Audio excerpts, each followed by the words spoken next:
மோசமான கெட்ட பாவம் தொத்து நோய்கள், மோசமான எய்ட்ஸ் நோய்கள், சமூகத்தில் நோய் பரவல்களை ஏற்படுத்தக்கூடிய பாவம் இந்த உலகத்தில் ஏற்பட்டால் பூகம்பம் வருவதற்குரிய முதலாவது காரணம் அது. சின்ன பிள்ளைகள் இருக்கிறதால நான் இதெல்லாம் டீப்பா பேச விரும்பல. சமூகத்தையே நாசமாக்கி போட்டும் சகோதரர்களே.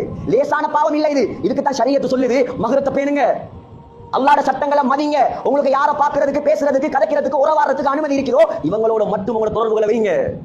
இது ரோட்டால போறவர்களின் தொடர்பு தான், வீட்டுக்கு வரவருடைய தொடர்பு தான், கணவன் கூட்டாளிமார், மனைவிக்கும் கூட்டாளிமார் தான். கேட்டா சொல்றது நாங்க கல்வி சுத்தமா, இவங்க கல்வெல்லாம் சுத்தமா, நாங்க கூட பிறந்த சகோதரனை போல் பழகுகிறோம், நாங்க கூட பிறந்த சகோதரிகள் மாதிரி பழகுகிறோம். உலகத்துல உங்களை விட கல்வி சுத்தமான ஆட்கள் தான் சஹாபாக்கள்.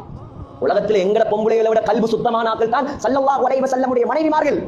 அந்த சஹாபாக்களுக்கு அல்லாஹ் சொல்றான், உங்களுக்கு நபியுடைய மனைவிமார்களுக்கு முன்னால் நேரடியாக பேசுறதுக்கு அனுமதி இல்லை.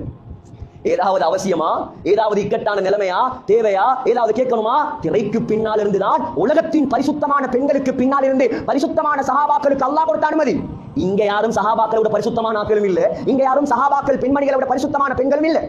அல்லாஹ் ஒரு சட்டத்தை போட்டான்டா அந்த சட்டத்தை மதிச்சு நடக்கணும். எப்ப நாங்க சட்டத்தை மீறி எங்க மனோ இச்சை பிரகாரம் காரணங்களை சொல்ல ஆரம்பிப்போமோ அப்ப அல்லாஹ்வுடைய தண்டனைகள் இறங்குவதற்கு காரணமாக அமையும். ஹஸ்ஸான் அர்த்தம் சிக்கம்.